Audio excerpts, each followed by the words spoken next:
Story number 1. Frozen Souls. I never intended to return to Frosthaven. After graduating from college, I moved to the city, seeking the anonymity and excitement it promised. But when my father fell ill, I found myself back in the small, snow-blanketed town nestled deep within the mountains. Frosthaven was a place where everyone knew each other, where traditions ran deep, and where the winters were long and unforgiving. Little did I know, this return would plunge me into a nightmare far colder and more relentless than the winter itself. Frosthaven was picturesque, a quaint town surrounded by towering pines and blanketed in snow year-round. The heart of the town was Silent Glade, a serene lake that mirrored the icy sky above. Every winter, Silent Glade became the centerpiece of our annual winter festival, a tradition that brought the community together. Children spent hours building massive snowmen in the main square, their laughter echoing across the frozen landscape. But this winter felt different. The snow fell heavier, the nights longer, and an unsettling stillness hung in the air.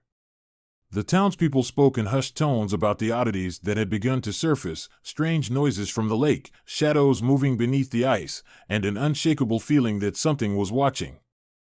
Clara had always been the heart of our group. Intelligent and brave, she was the one who kept us together. Her brother Jake was reckless, always pushing boundaries, while Tommy, our science enthusiast, was fascinated by the unexplained.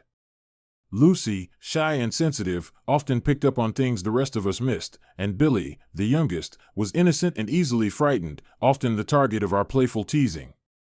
The first sign of something amiss came one chilly evening as we gathered by Silent Glade. Emma, Clara's best friend, had built the tallest snowman we'd ever seen, complete with coal eyes and a carrot nose. As we admired our creation, a sudden gust of wind knocked it over. We laughed it off, thinking it was just a strong winter breeze. But the next morning, our snowman stood upright again, as if nothing had happened. Even stranger, there were no footprints around it, no sign of anyone tampering with it overnight. As the days passed, more oddities emerged. Residents reported seeing shadowy figures moving beneath the ice of Silent Glade, though no one dared to get close enough to confirm their suspicions. The sense of unease grew, gnawing at the edges of our otherwise peaceful town. One night, under a sky heavy with snow, Clara, Ethan, and Rachel decided to explore Silent Glade, hoping to uncover the source of the strange phenomena. We bundled up against the cold, our breaths visible in the frigid air as we approached the frozen lake. The moonlight reflected off the ice, casting eerie patterns on the ground. As we neared the shore, the ice began to crack and groan under our weight. Suddenly, a figure emerged from the depths, shattering the ice with a force that sent us stumbling back in terror. It was a snowman, but unlike any we had built before. Its coal eyes gleamed with a malevolent intelligence, and its twisted smile sent shivers down my spine. The snowman began to move, its limbs jerking unnaturally as it advanced toward us. We turned and fled, the sound of crunching snow and the snowman's hollow laughter echoing behind us. We reached the safety of Clara's house, hearts pounding, breaths ragged. It was clear that the snowmen were no longer just innocent creations, they were something far more sinister. In the days that followed, the town was enveloped in a thick, icy fog. People began to disappear without a trace, leaving behind only bloodied footprints leading into the dense forest. The remaining residents were gripped by fear, retreating indoors and avoiding Silent Glade at all costs. But the snowmen continued to appear, their numbers growing with each passing day. Rachel, ever the sensitive one, started experiencing vivid nightmares about the lake. In her dreams, she saw ghostly faces frozen beneath the ice, their silent screams piercing the night. She would wake up drenched in sweat, clutching her blankets, her eyes wide with terror. Determined to uncover the truth, Clara and I delved into the town's history. We scoured old records and spoke with the elderly residents, piecing together the dark legend of Silent Glade. According to the town's lore, the lake had been a site of ancient rituals performed by the indigenous people who once inhabited the valley. These rituals were meant to bind the spirits of wronged souls, preventing them from seeking vengeance upon the living. But something had gone terribly wrong over the years. The rituals had been forgotten, and the bindings had weakened, allowing the spirits to return and exact their revenge. Our investigation led us to the old library, where we found a dusty tome detailing the rituals and the tragic history of Frosthaven.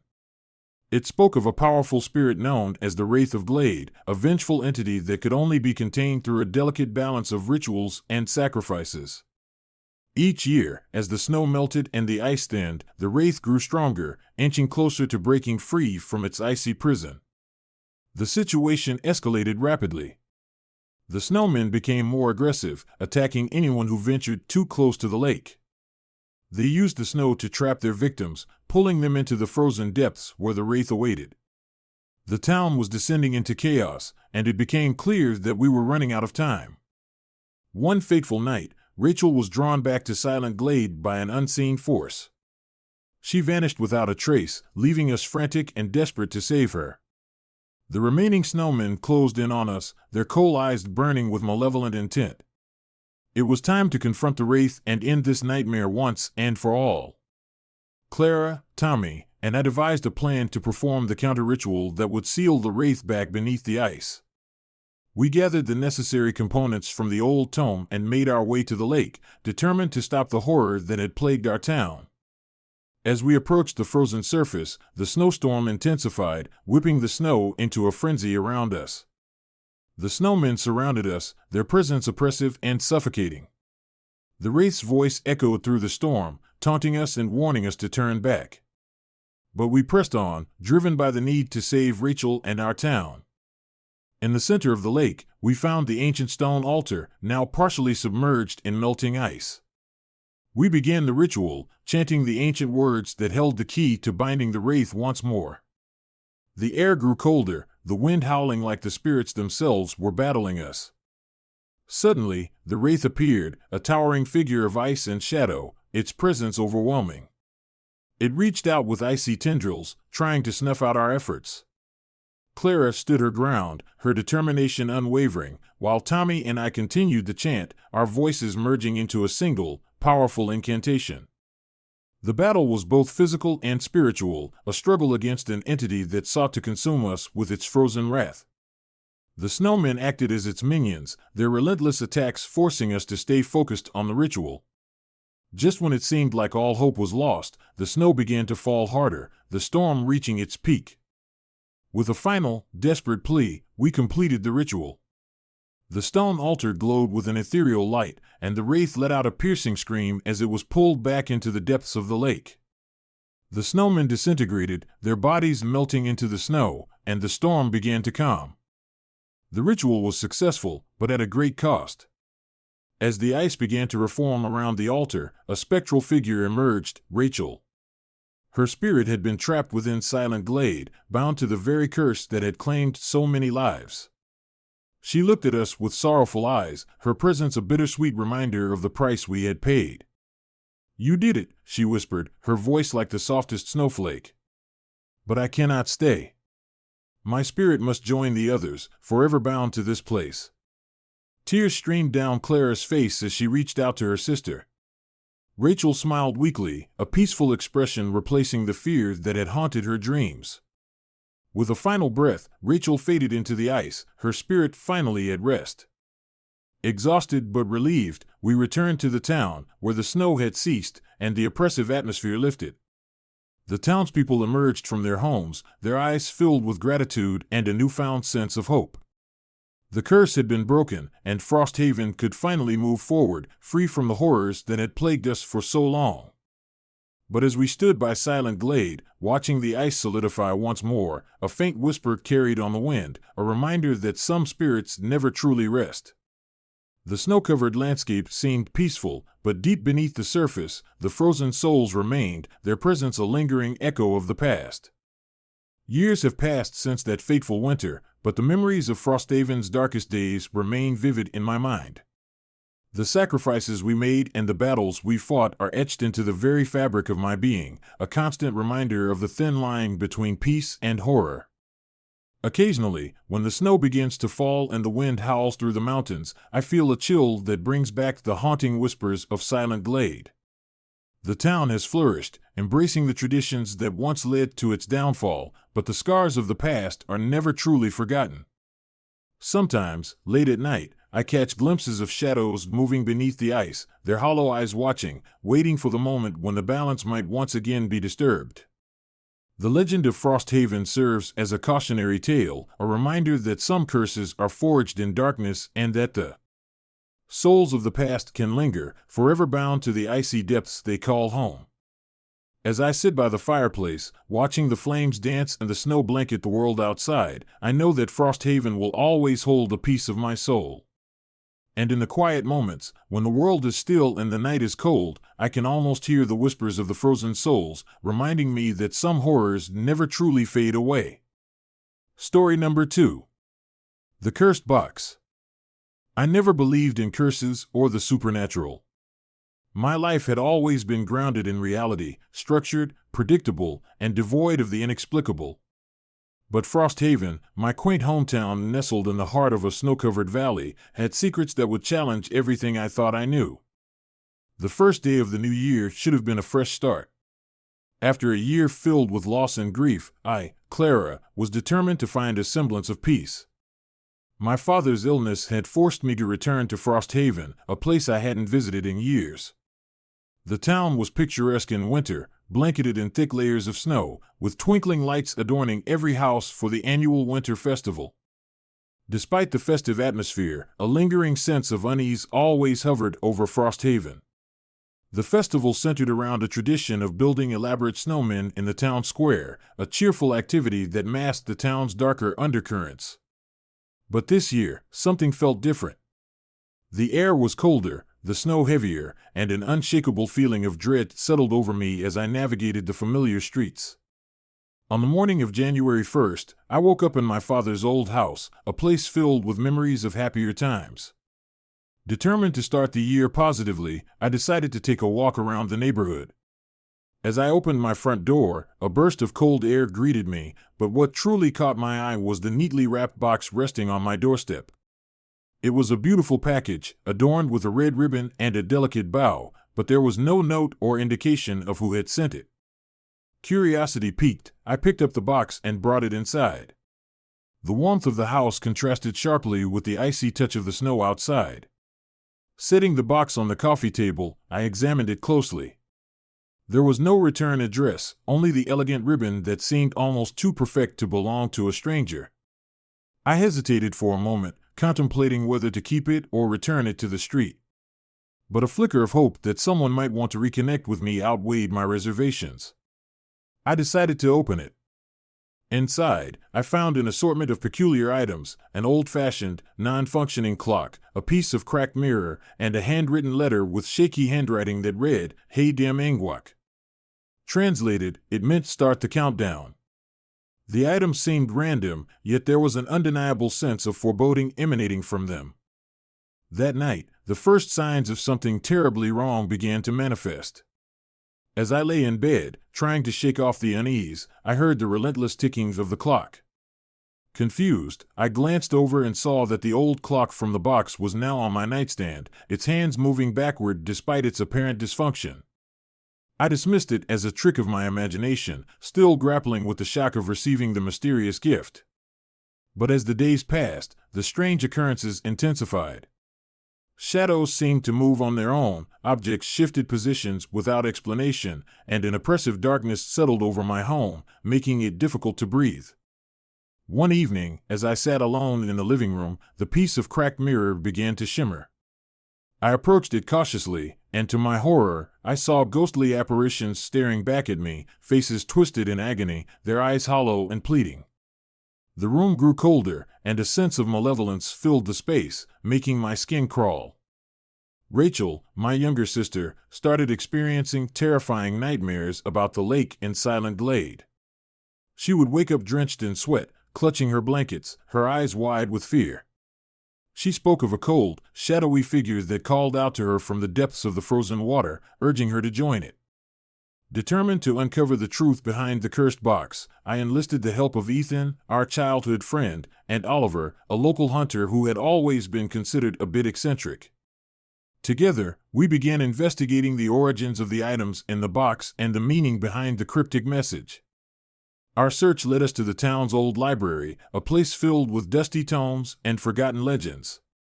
There, we discovered references to an ancient ritual performed by the town's ancestors to bind restless spirits to the earth, preventing them from wreaking havoc on the living.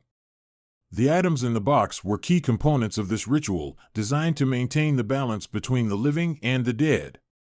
But something had gone wrong.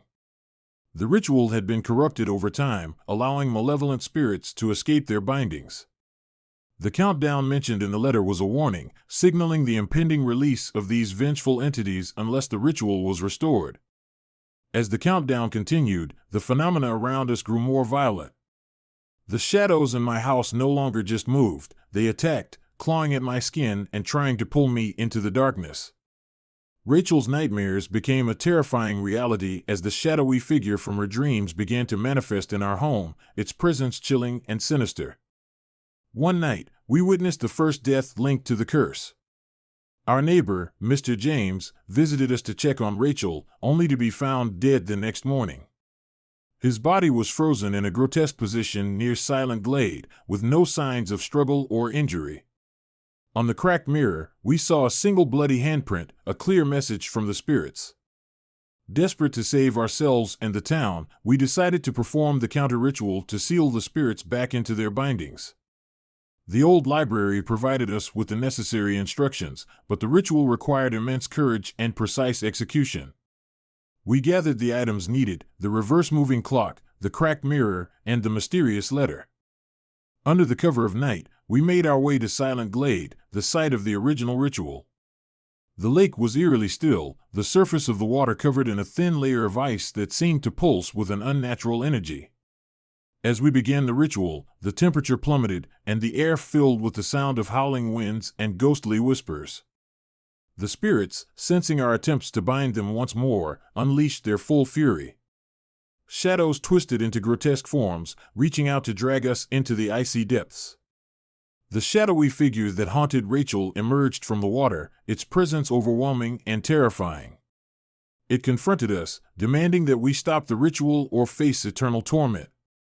In the midst of the chaos, Rachel was pulled toward the lake by an invisible force. Determined to save her, I continued the chant, channeling all my strength and hope into the ritual. Ethan and Oliver fought off the spirits, their bravery keeping us alive as we struggled to complete the counter-ritual. As the final words of the chant left my lips, the items from the box began to glow with a brilliant light. The shadowy figure let out a deafening scream as it was pulled back into the ice, its form dissolving into the frozen surface. The temperature began to rise, and the oppressive darkness lifted, replaced by a serene stillness. But the victory came at a great cost. In the final moments of the ritual, Oliver was struck by a spectral force, his body frozen and lifeless. The countdown had been interrupted, but not without sacrifice. We had succeeded in binding the spirits once more, but the loss of our friend left a profound sense of sorrow and guilt. With the ritual complete, Silent Glade returned to its peaceful state, the ice solidifying once more and sealing away the vengeful spirits. The town of Frosthaven slowly began to heal, the horrors of the past year fading into memory. But the scars remained, a constant reminder of the darkness that had once threatened to consume us. Rachel and I stood by the now calm lake, the memories of our ordeal etched into our minds. We knew that the peace was fragile, that the spirits could rise again if the balance was ever disturbed. But we also understood the importance of the ritual and the sacrifices made to maintain it. In the aftermath, I moved forward with a newfound sense of purpose. The experience had changed me, teaching me the value of courage and the strength of friendship. The town, too, became more vigilant, honoring the traditions that kept the darkness at bay. But even as life returned to normal, the haunting memories lingered. I often found myself staring at the old clock on my nightstand, watching its hands move backward in my mind, a symbol of the time we had lost and the darkness we had overcome. The cracked mirror remained a relic of that winter, a reminder of the spirits that still watched over Frosthaven from beneath the ice. Years later, as I walked through the town square during another winter festival, I couldn't help but feel the presence of the past year lingering in the air. The laughter of children building snowmen and the warmth of the fires belied the chilling memories that still haunted us. But we had survived, bound by the shared experience of battling the supernatural and emerging stronger for it. In the quiet moments, when the snow fell softly and the world was hushed, I could still hear the faint whispers of the spirits, a lingering echo of the curse that had once threatened our lives. The legacy of that winter remained, a testament to the resilience of the human spirit and the enduring power of hope. And so, Frosthaven continues to thrive, forever vigilant against the shadows that lurk beneath the ice. The story of the cursed box and the spirits of Silent Glade became a cautionary tale, a reminder that some gifts carry a price too high to pay. As long as the snow falls and the traditions are upheld, the spirits will remain bound, ensuring that Frosthaven remains a place of beauty and serenity, guarded against the darkness that once sought to claim it. But deep down, I know that the whispers of the past will never truly fade, lingering in the cold air and echoing through the silent streets, a constant reminder that some curses are eternal and some spirits never find peace. Years have passed since that harrowing winter in Frosthaven, but the memories remain vivid in my mind. The loss of Oliver, the terrifying encounters with the spirits, and the desperate fight to save Rachel have left an indelible mark on my soul. Every year, as the snow begins to fall and the town prepares for the winter festival, I am reminded of the fragility of peace and the ever-present danger that lies beneath the surface. Rachel and I stayed in Frosthaven, choosing to remain close to the lake and the town that had both scarred and saved us. We formed a bond with the community, helping to preserve the rituals that kept the darkness at bay. Our experiences made us more attuned to the subtle signs of unrest, ensuring that we would be ready if the spirits ever tried to break free again. But the most haunting aspect of our ordeal was the realization that the spirits were not just entities of anger and vengeance, they were remnants of lives cut short, victims of the very rituals meant to protect the living. In honoring their memories and maintaining the balance, we acknowledged their existence and the sacrifices that had been made to keep Frosthaven safe. One particularly cold evening, as I sat by the fireplace reflecting on the past, I noticed a faint, ghostly figure standing by the window. It was a snowman, much like the ones we had built during the festival, but with coal eyes that seemed to shimmer with an otherworldly light. The figure waved at me before fading into the darkness, leaving me with a sense of peace rather than fear. It was a reminder that the spirits were content, their souls finally at rest, as long as the rituals were respected and the balance was maintained. But deep down, I couldn't shake the feeling that not all spirits had found their peace. There were whispers among the oldest residents about a few lingering souls that had managed to evade the bindings, their presence more elusive and insidious. They were said to be the ones who had been forgotten, the ones who had never been acknowledged by the rituals. One night, driven by a mixture of curiosity and unease, I decided to revisit the old library. The building had been restored since our ordeal, now serving as a community center and a place of learning. As I walked through the familiar aisles of books, I felt a chill run down my spine, the same oppressive cold that had once signified the presence of the spirits. In the back corner of the library, I found the old tome that had helped us perform the counter-ritual. It was dust-covered and fragile, but its pages were still legible. As I flipped through the pages, I discovered an entry that had been missed during our initial investigation, a hidden chapter detailing the stories of those who had been forgotten by the rituals, their names never recorded, their lives erased by time. The realization hit me hard. The rituals were meant to protect the living, but they had inadvertently condemned the innocent as well. These forgotten spirits were the ones that could never find peace, their lingering presence a reminder of the imperfections of our attempts to control the supernatural.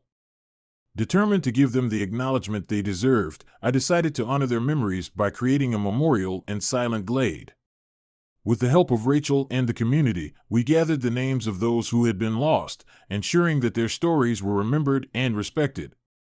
It was a small gesture, but it felt like the right thing to do, a way to bridge the gap between the living and the dead.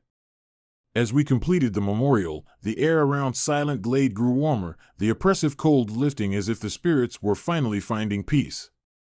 The snowmen no longer moved on their own, their presence now a symbol of remembrance rather than fear. The town breathed a collective sigh of relief, knowing that we had taken a step towards true closure. But even as Frosthaven moved forward, the memory of the cursed box and the haunting spirits lingered, a testament to the fragility of peace and the enduring power of tradition. The rituals continued, maintained with the utmost respect and care, ensuring that the balance between the living and the dead remained intact. And so, Frosthaven thrived, its winters no longer a source of fear but a time of reflection and remembrance. The spirits of Silent Glade remained at peace, their whispers now a gentle reminder of the past and the importance of honoring those who had been lost.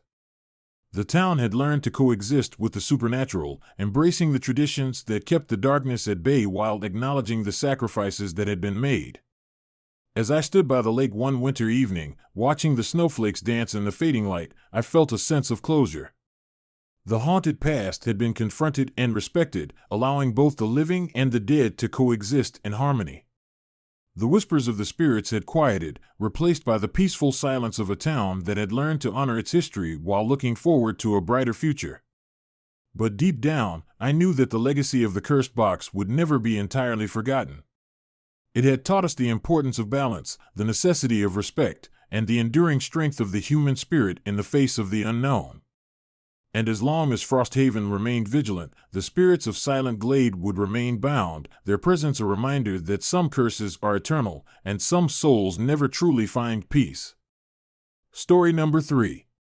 The Winter Ghost Train. I never intended to return to Frosthaven. After years of escaping the small-town whispers and the cold stares, life in the city had given me a semblance of normalcy.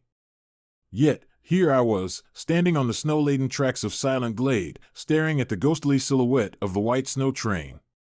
The town nestled deep within the frozen valley had always held a place in my heart, a place I couldn't quite leave behind despite my efforts.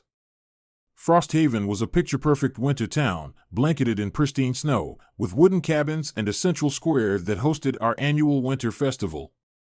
Every year, children and adults alike would compete to build the most elaborate snowmen, their laughter echoing through the crisp air. But beneath the cheerful facade lay a dark legend that few dared to speak of openly, the tale of the white snow train. Legend had it that in the late 1800s, the white snow train was a luxurious locomotive that vanished without a trace during a brutal winter storm. The train was said to be carrying wealthy passengers and valuable cargo, but the storm was unforgiving. When the weather finally cleared, the tracks led to nothing but endless snowdrifts. No survivors were ever found, and the town mourned the loss of their loved ones. Since then, townsfolk claimed that on the coldest nights, the sound of a distant train whistle could be heard, and the ghostly image of the white snow train would appear on the tracks, trapped forever in a loop of its tragic demise. My name is Elliot, a young mechanic with a knack for trains, and my return to Frosthaven was not entirely by choice. My father, once a respected locomotive engineer, had disappeared years ago under mysterious circumstances. The official report had labeled it an accident, but I never believed that. Deep down, I suspected something more sinister had occurred, something that connected to the town's dark history.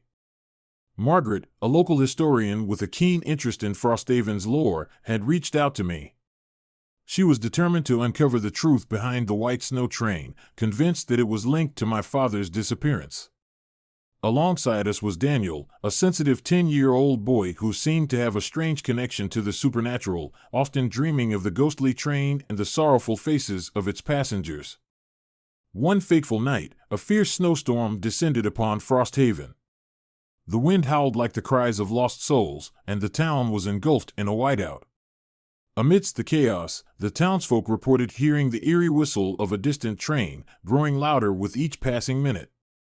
As midnight approached, a shadowy figure emerged from the blizzard, a decrepit, old-fashioned train covered in thick layers of snow and ice, its windows shattered, and its once grand exterior now decayed and ghostly. The apparition of the white snow train came to a halt at the old station, the same tracks where it had vanished centuries ago. The sight was both mesmerizing and terrifying, the train seeming to shimmer between reality and the spectral realm. Without warning, the train doors swung open, revealing passengers in Victorian-era attire, their faces pale and eyes hollow, staring blankly ahead as if trapped in a perpetual loop of their final moments. Driven by a mix of curiosity and desperation to uncover the truth about my father, Margaret, Daniel, and I decided to board the ghost train. The decision felt both reckless and inevitable, as if fate was pulling us toward the heart of the mystery. With the storm still raging outside, the train's spectral form beckoned us, its presence both inviting and menacing. As we stepped onto the train, the temperature inside plummeted, and the air grew thick with an unnatural chill. The interior was a stark contrast to the outside winter storm, opulent yet decayed, with ornate furnishings covered in a thick layer of dust and cobwebs. The flickering lights cast long, dancing shadows that seemed to move of their own accord, heightening the sense of being watched. We wandered through the carriages, each one seemingly stuck in time. In the dining car, remnants of a grand meal lay untouched, silverware tarnished and plates chipped. The grand chandelier overhead hung precariously, its crystals glinting eerily in the dim light. As we explored, we began to notice the passengers, ghostly figures going about their daily routines, unaware of our presence. Their hollow eyes followed us, and their silent whispers filled the air with a palpable tension. Daniel, with his innate sensitivity to the supernatural, seemed particularly affected. He clung to Margaret, whispering about seeing shadows moving in the corners of his vision and hearing voices calling out from the walls. His distress mirrored the growing unease among us, making it clear that something malevolent was at play. As we moved to the engine room, the core of the train's mystery unraveled. There, amidst the cold machinery, we found evidence linking my father to the white snow train. Old journals and maintenance logs revealed that he had been part of a secret project aimed at enhancing locomotive efficiency through experimental technology. The final entry, however, was cryptic, a desperate plea for help and a warning about the supernatural forces they had inadvertently awakened. Suddenly, the train jolted violently, as if coming to life. The doors slammed shut, and the spectral passengers turned toward us with a collective sense of horror. The engine roared, and the train began to move, hurtling through the blizzard at an impossible speed. We were trapped, bound to the ghost train's tragic cycle, with no hope of escape. The journey through the storm was a harrowing ordeal. The train twisted and turned through the snowy landscape, the scenery blurring into a white haze. Inside, the atmosphere grew increasingly oppressive, the ghostly passengers beginning to exhibit signs of unrest. Their expressions hardened into masks of anger and sorrow, and their whispers turned into agonized cries. Margaret uncovered more clues about the ritual that had doomed the white snow train. According to the journals, the townsfolk had attempted to appease the vengeful spirits of the deceased passengers by binding them to the train through a dark ritual. The ritual had backfired, trapping both the living and the dead in an eternal loop of the storm and the train's relentless journey. Desperate to break the curse and find my father, we sought out the heart of the train, the engine room where the ritual had been performed. There, we encountered the spirit of the train conductor, a stern and tormented soul who revealed the true horror of the situation. The ritual required a willing sacrifice to break the curse, someone to release the trapped spirits and allow the train to finally rest. As the train hurtled through the storm, the spirit conductor grew angrier, determined to keep us trapped within the cycle. The passengers began to converge on us, their ghostly hands reaching out to pull us into the icy depths of the engine room. It became clear that the only way to stop the train was to perform the counter-ritual, but doing so meant risking our lives and potentially never returning to the world of the living. With the clock ticking and the storm showing no signs of abating, we raced against time to gather the necessary components for the ritual. The air grew colder, and the presence of the spirits intensified, making each step more perilous. Daniel, despite his young age, showed remarkable courage, guiding us through the increasingly hostile environment. In the final moments, as the train reached the peak of the storm, we completed the counter-ritual. The room filled with a blinding light as the spirits were forced back into their bindings, their anguished cries echoing through the train. The engine began to slow, and the oppressive cold lifted, signaling the end of the curse. As the train came to a stop, we were faced with a heartbreaking choice. The ritual required a sacrifice, someone to remain on the train to ensure the spirits stayed bound. In a moment of selflessness, I volunteered, understanding that my presence could finally free my father and the others from their eternal torment. With a heavy heart, I bid farewell to Margaret and Daniel, knowing that this was the only way to save them and the town. As I stepped onto the platform, the storm outside began to dissipate, and the sun broke through the clouds, bathing Frosthaven in a warm, golden light. The ghost train faded into the morning mist, its curse finally lifted. Margaret and Daniel returned to the town, their hearts heavy with loss but grateful for the closure we had achieved. Frosthaven began to heal, the dark legend of the White Snow Train becoming a tale of sacrifice and redemption rather than one of fear and tragedy. But even as life returned to normal, the memories of that harrowing night lingered. I knew that the spirits of the train were finally at peace, but the bond we had formed during our ordeal remained unbroken. Frosthaven would always hold a piece of my soul, a testament to the courage and resilience that had carried us through the darkness. Years later, as I sit by the fireplace in my father's old home, I reflect on the events that changed my life forever. The ghost train may have been laid to rest, but the lessons it taught me about sacrifice, forgiveness, and the thin line between the living and the dead remain etched in my heart. Frosthaven continues to thrive, its winters now a time of celebration rather than fear, but the whispers of the past are never truly silenced, forever echoing through the snowy valleys. As I gaze out the window, watching the snowflakes dance in the evening light, I feel a sense of peace knowing that my father is free from his eternal loop, and that Frosthaven can finally move forward. But deep down, I know that some spirits never truly rest, their presence a reminder that the past is always with us, shaping our present and guiding our future. And so, the legend of the White Snow Train lives on, a story of loss and. The years have softened the edges of Frosthaven's dark tale, but every winter, as the first snowflakes begin to fall, the town gathers to honor the memory of those lost to the White Snow Train. The annual festival is now a celebration of resilience and community, with stories of the past shared around bonfires and under the shimmering lights. Margaret has written a comprehensive history of the event, ensuring that the sacrifices made are never forgotten. Daniel, now a young man, carries the memories of his childhood ordeal with a quiet strength, his connection to the supernatural deepened by the experiences we shared. As for me, I've found a sense of closure, knowing that my sacrifice brought peace to my father and the restless souls of the train. But sometimes, in the dead of night, I hear the distant echo of a train whistle, a haunting reminder of the past that we fought so hard to overcome. It's a sound that carries both sorrow and hope, a symbol of the journey we endured and the peace we finally achieved. The legacy of the White Snow Train is a testament to the enduring spirit of Frosthaven, a town that survived the darkest of winters and emerged stronger for it. As I sit here, penning down the final chapters of our story, I realize that Frosthaven's tale is not just about horror and loss, but about the unbreakable bonds of family and friendship, and the lengths we go to protect those we love.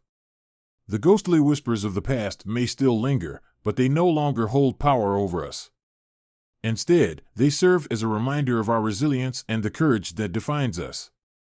Frosthaven remains a place of beauty and mystery, its snowy landscape forever touched by the echoes of the White Snow Train. And as long as the snow continues to fall, the spirit of our town will endure, embracing the lessons of the past while looking forward to a future free from the shadows that once haunted us. Story number 4. Whispers from the Frozen Field. I never believed in curses or the supernatural. As a geologist, my life was rooted in science, logic, and the tangible. Yet, Frosthaven, with its perpetual blanket of snow and eerie silence, had a way of challenging even the most rational minds. My name is Evelyn, and this is the story of how Frosthaven's chilling secrets clawed their way into my reality, threatening to consume everything I held dear. Frosthaven was a remote town nestled deep within a desolate mountain range, where winter reigned supreme for nearly the entire year. The landscape was a monochromatic expanse of white, broken only by the jagged outlines of bare trees and the occasional flicker of sunlight reflecting off the icy surfaces. The town was small, with a population of just over 100 souls who eked out a living through logging and limited tourism. Among the most haunting features of Frosthaven was Silent Glade, a vast frozen field that locals avoided at all costs. Silent Glade was not just any frozen expanse, it was the subject of countless legends and warnings. The townsfolk spoke in hushed tones about the whispering winds that roamed the field, carrying voices from beyond the grave. They said that anyone who ventured too close to the glade during a heavy snowfall would hear whispers that drove them to madness, or worse, led them to disappear without a trace. I had always dismissed these tales as mere folklore, the kind that small towns cling to explain the unexplainable. But when my father, a respected geologist, went missing while researching unusual frost formations in Silent Glade, I couldn't ignore the pull to uncover the truth behind the legends that haunted my childhood. My arrival in Frost Haven was met with a cold welcome, both literal and metaphorical. The townspeople were wary of outsiders, their faces etched with the hardships of surviving in such an unforgiving environment. Sam, our local guide, greeted me with a mix of suspicion and pity. "Evelyn, it's been years. Your father would have wanted you to stop this," Sam said, his voice low and gravelly. "I need to find out what happened to him, Sam."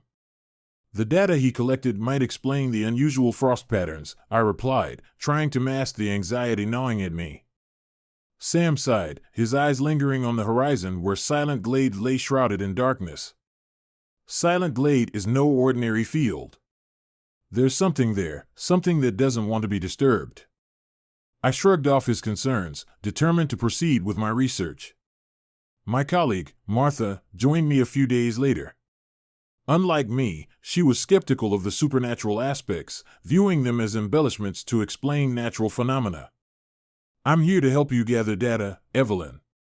Whatever happened to your father, we'll find out together," Martha assured me, her confidence a stark contrast to the unease that settled over me. The first signs of the curse began subtly. During my initial survey of Silent Glade, I noticed patterns in the frost that seemed almost intentional, like ancient symbols etched into the ice. The formations were intricate, with sharp angles and repeating motifs that suggested a deliberate design rather than natural occurrences. One evening, as the sun dipped below the horizon, casting long shadows across the frozen landscape, we set up camp near the edge of Silent Glade. The temperature plummeted rapidly, and the wind picked up, howling through the trees with a mournful cry. As night fell, the true horror of Frosthaven's legends began to reveal themselves. The whispering winds started their eerie chorus, carrying faint, indecipherable voices that seemed to emanate from the very ground beneath us. At first, we thought it was the wind interacting with the frost formations, but the whispers grew louder, more insistent, as if trying to communicate something. "Listen," Martha whispered, her eyes wide with fear. "It's not just the wind. Those voices, they're like cries for help." I felt a chill run down my spine, a mix of fear and determination fueling my resolve to press on. We decided to document the phenomenon, hoping to find a scientific explanation for the mysterious voices. The next morning, the aftermath of the night's terrors left us both shaken and intrigued.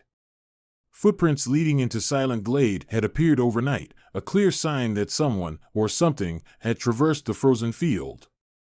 Sam expressed his concern, insisting that we abandon our research. "Evelyn, this isn't natural. You need to leave while you still can," he warned, his voice tinged with desperation.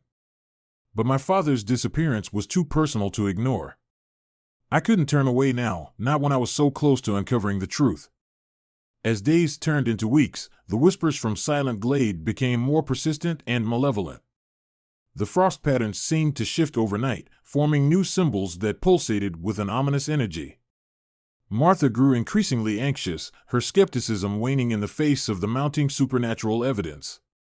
One night, as we delved deeper into the frost formations, a blinding flash of light erupted from the center of Silent Glade. The ground trembled beneath our feet, and the air thickened with a palpable sense of dread. From the heart of the field, a spectral figure emerged, an ethereal wraith shrouded in ice, its hollow eyes fixed on us with a look of eternal sorrow and rage. "You should not have come," the wraith intoned, its voice a haunting echo that reverberated through the frozen landscape. "The balance must be maintained. The sacrifices must continue." Panic surged through me as the realization dawned. Silent Glade was not just a cursed field, but a battleground between the living and the restless spirits of those wronged in the past. My father had uncovered something far more sinister than mere frost patterns. He had inadvertently disturbed an ancient ritual that kept malevolent forces at bay. Martha, though terrified, rallied her courage. "We need to perform the counter-ritual, Evelyn.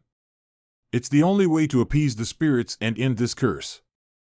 Guided by the ancient symbols and the knowledge from the old journals we had discovered, we embarked on a desperate mission to reverse the ritual. The Wraith, sensing our intent, intensified its attacks, manipulating the storm to thwart our efforts. The frozen winds howled louder, snow whipped into frenzied patterns, and the temperature plummeted to unbearable lows. As we reached the center of the ritual site, the heart of Silent Glade, the Wraith materialized before us once more, its form now more formidable and wrathful. "Turn back, or face the consequences," it warned, its voice filled with icy fury. But we pressed on, determined to save not only ourselves but also the souls trapped within Silent Glade.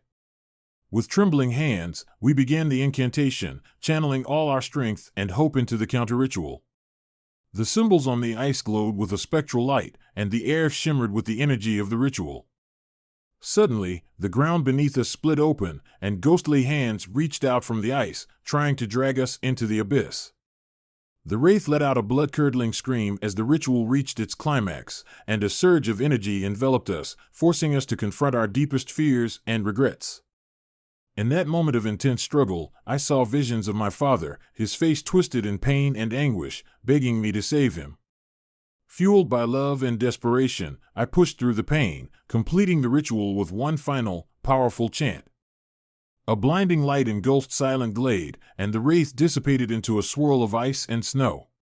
The storm subsided, and the oppressive cold lifted, leaving behind an eerie silence. Exhausted but victorious, we collapsed onto the snow-covered ground, knowing that we had succeeded in breaking the curse. With the ritual complete, Silent Glade returned to its peaceful state, the ice reforming around the ancient symbols that now lay dormant. The spirits were finally at rest, their whispers silenced, and the balance restored. The town of Frosthaven breathed a collective sigh of relief, the dark legend of Silent Glade transformed into a tale of bravery and redemption. But the victory came at a steep price. In the final moments of the ritual, Martha had been gravely injured, her body frostbitten and weakened by the supernatural forces we had battled. As we helped her to safety, she looked at me with tears in her eyes. "Evelyn, you did it. You saved us all," she whispered, her voice barely audible over the howling winds. I nodded, the weight of the past year's events heavy on my shoulders. My father's spirit had been released, but the memory of his sacrifice lingered, a bittersweet reminder of the cost of our victory. As we made our way back to Frosthaven, the first rays of dawn pierced through the snow-covered landscape, symbolizing a new beginning for the town and for us. Sam, our local guide, greeted us with a mixture of relief and sorrow. "Thank you, Evelyn. You've given us all a chance to move forward." I smiled weakly, grateful for the support and the bonds we had forged in the face of unimaginable horror.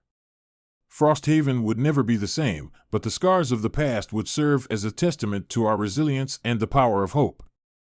Years have passed since that fateful winter, and Frosthaven has blossomed into a thriving community once more. The legends of Silent Glade have evolved, now remembered as a dark chapter that was bravely overcome rather than a curse that still loomed. But some things never truly fade away. I still visit Silent Glade from time to time, now a serene and beautiful expanse of frozen beauty. But on certain nights, when the wind howls just right, I can almost hear the faint whispers of the past, a reminder that the balance we achieved was fragile and that the shadows of Silent Glade could still linger beneath the ice. Margaret, now a renowned historian, often accompanies me on these visits, her eyes reflecting the depths of our shared history. Daniel, who grew up to become a sensitive and insightful young man, often dreams of the ghostly figures we encountered, his connection to the supernatural deepened by our experiences. One evening, as I stood by the edge of Silent Glade, watching the snowflakes dance in the fading light, I felt a chill run down my spine. The sky was clear, the stars twinkling like distant eyes watching over us. The ice shimmered under the moonlight, a silent testament to the battles fought and the souls saved. Suddenly, a soft whisper carried on the wind reached my ears, a gentle, sorrowful plea that echoed through the frozen expanse. I turned to see a faint, ghostly figure standing on the ice, its form translucent and ethereal. The spirit of my father reached out to me, a silent acknowledgement of the bond we had forged and the sacrifices we had made. "Thank you," his voice echoed in my mind, a final whisper of gratitude and love. Tears welled up in my eyes as I watched the spirit fade into the night, leaving me with a profound sense of peace and closure. Frosthaven had been forever changed, and so had I. The whispers of Silent Glade had ceased, but the memories and the lessons they taught would remain with me always. As I walked away from the lake, the cold night air filled with the sounds of nature settling down for the night, I knew that Frosthaven's legacy was one of resilience, courage, and the enduring power of the human spirit.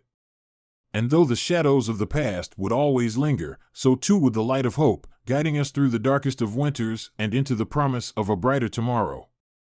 Story number 5. The Curse of the Ice God. I never believed in curses or ancient gods. My life had always been rooted in the tangible, rocks, ice formations, geological patterns. Yet, Frosthaven, with its perpetual blanket of snow and the haunting legends that surrounded it, had a way of challenging even the most rational minds. My name is Clara, and this is the story of how Frosthaven's chilling secrets clawed their way into my reality, threatening to consume everything I held dear. Frosthaven was a remote town nestled deep within a desolate mountain range, where winter reigned supreme for nearly the entire year. The landscape was a monochromatic expanse of white, broken only by the jagged outlines of bare trees and the occasional flicker of sunlight reflecting off the icy surfaces. The town was small, with a population of just over 100 souls who eked out a living through logging and limited tourism. Among the most haunting features of Frosthaven was our annual winter festival, a tradition that brought the community together despite the harsh conditions. The centerpiece of the festival was the ice statue, a massive, intricately carved figure that stood 10 meters tall in the main square. Each year, the townsfolk would gather to admire the craftsmanship, often choosing figures from local legends and myths.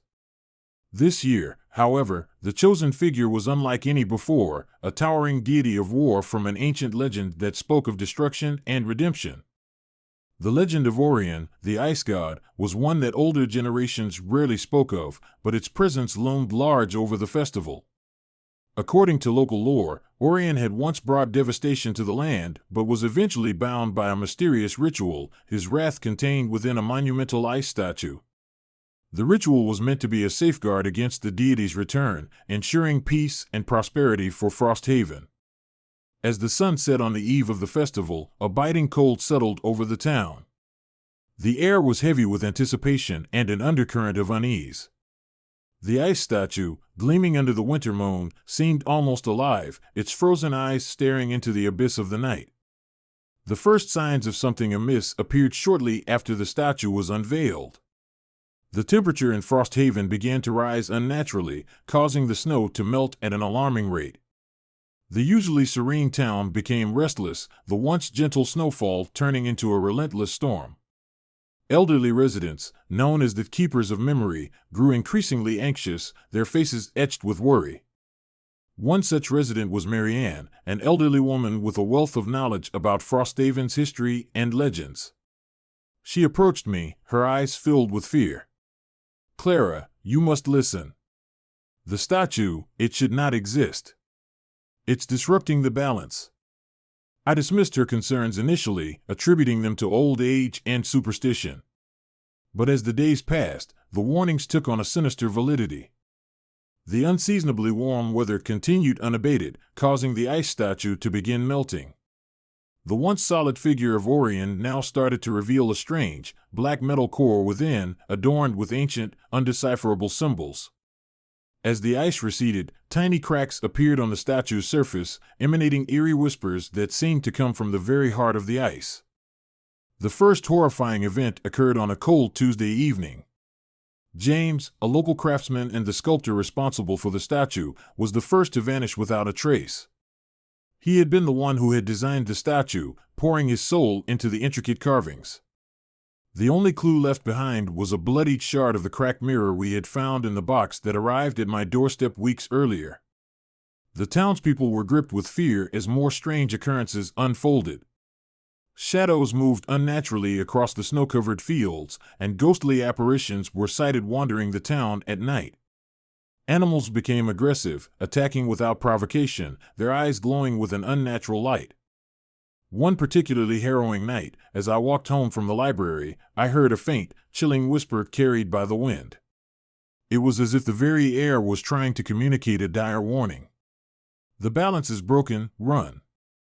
I quickened my pace, the words echoing in my mind. The oppressive cold settled into my bones, making every step feel like a struggle against an invisible force. When I glanced back, the shadows seemed to reach out towards me, their elongated forms twisted into grotesque shapes. Driven by a mix of fear and determination, I enlisted the help of Sam, our local guide, and Ethan, a sensitive young boy with a mysterious connection to the supernatural. Together, we began to investigate the origins of the ice statue and the ancient rituals that bound Orion. Our investigation led us to the old library, a place filled with dusty tomes and forgotten legends. There, we uncovered the dark history of Frosthaven and the ritual that had bound Orion. The ritual was a complex and sacred ceremony performed by the indigenous people who once inhabited the land. It required the creation of a grand ice statue and the sacrifice of one soul to maintain the balance between the living and the supernatural. But something had gone terribly wrong. The ritual had been forgotten over time, the town's collective memory fading until the very balance we sought to preserve began to crumble. Orion's return was imminent, and the only way to prevent catastrophe was to reverse the ritual before the last of the ice melted. As we delved deeper, the signs of Orion's awakening grew more intense. The air was thick with an otherworldly energy, and the whispers turned into deafening cries of anguish. The ground trembled beneath our feet, and the wind carried the weight of countless tormented souls. One night, while poring over the ancient texts, Ethan began to convulse, his body racked with unseen forces. His eyes rolled back, and he let out a blood-curdling scream as visions of the past flooded his mind, visions of the ritual gone wrong and the wrath of Orion unleashed upon the land. Realizing that time was running out, we knew we had to act swiftly. The ritual required a pure-hearted sacrifice to seal Orion once more. But as we prepared to perform the counter-ritual, the town was plunged into chaos. The sky darkened, and a fierce storm of ice and snow descended upon Frosthaven, the very elements turning against us. We made our way to the center of town, where the remnants of the ice statue lay partially melted. The air was thick with frost, and the ground was slick with ice. The symbols etched into the metal trident at the statue's core glowed with an ominous light, pulsing in time with the storm's fury. As we began the counter-ritual, the whispers grew louder, morphing into anguished cries. The ground beneath us seemed to come alive, and spectral hands reached out from the ice, trying to pull us into the frozen depths. The very essence of Orion threatened to break free, his malevolent presence suffocating. With every ounce of strength, we chanted the ancient words, our voices harmonizing with the storm. The symbols on the trident flared brighter, and a blinding light enveloped us. The ice around the statue began to reform, the spectral hands retracting as the balance was restored. But the ritual demanded a price. As the last of the ice solidified, the energy coalesced around us, and a figure emerged from the light, a manifestation of Orion, both majestic and terrifying. His eyes burned with an ancient rage, and his presence was overwhelming. "You dare to defy me," he thundered, his voice echoing through the storm. "The balance is mine, and you will pay the price." In a final act of desperation, I stepped forward, offering myself as the sacrifice. "Take me," I pleaded, my voice steady despite the fear gripping my heart. "Do what you must to protect Frosthaven." Orion's eyes softened for a fleeting moment before he nodded, accepting my offer. The light intensified, and I felt myself being pulled into the heart of the ritual, the cold seeping into my very soul. As the balance was restored, the storm subsided, and Frosthaven was enveloped in a serene silence. The morning after the ritual, Frosthaven awoke to a peaceful, snow-covered landscape. The temperature had returned to normal, and the oppressive atmosphere that had plagued the town lifted. The ice statue, now whole once more, stood as a solemn reminder of the night we had faced the wrath of Orion. But peace came at a great cost. I had vanished, my sacrifice ensuring the safety of the town and the containment of the ancient curse. Sam and Ethan mourned my loss, their hearts heavy with grief but also filled with gratitude for the freedom we had fought to preserve. In the days that followed, the townspeople began to rebuild, their fear replaced by a newfound respect for the legends that had shaped their lives. The keepers of memory, including Mary Ann, ensured that the true story of the ritual and the sacrifice was preserved, teaching future generations the importance of honoring the past. Yet, even as Frosthaven thrived, a lingering sense of unease remained. The ice on Silent Glade seemed to shimmer with a faint, ethereal light, and sometimes, on the coldest nights, the distant echo of a whistle could be heard on the wind, a reminder that the balance was delicate and that the spirits of the past could never be fully silenced. Years later, I often find myself gazing at the ice statue, reflecting on the events that changed my life forever. Frosthaven had survived the curse of Orion, but the legacy of that night lingered, etched into the very fabric of the town. The whispers of the past, though quiet, continued to echo through the snowy valleys, a haunting reminder that some curses are eternal and that the spirits of the old world still watch over us. And as the snow continues to fall, blanketing the Frosthaven remains a place of beauty and mystery, its winters now a time of celebration rather than fear. The annual Winter Festival continues, honoring the memory of those who sacrificed so much to protect the town. The ice statue of Orion stands as a symbol of resilience and the enduring spirit of the community, a testament to the bravery and selflessness that saved us from a dark legacy. But some nights, when the wind howls just right and the snowflakes dance in the moonlight, I can almost hear the faint whispers of Orion, his presence a silent guardian over Frosthaven. The balance we fought to restore is fragile, and while the curse has been broken, the legacy of the ice god remains a chilling reminder that some powers are too ancient and too formidable to ever be fully contained. Frosthaven thrives, but the shadows of the past never truly fade. They linger in the icy winds and the shimmering frost, ensuring that the story of the ice god and the sacrifice that saved us is never forgotten. And so, the town stands resilient, forever bound by the whispers from the frozen field, a place where legends live on and the spirits of the past continue to watch over the present.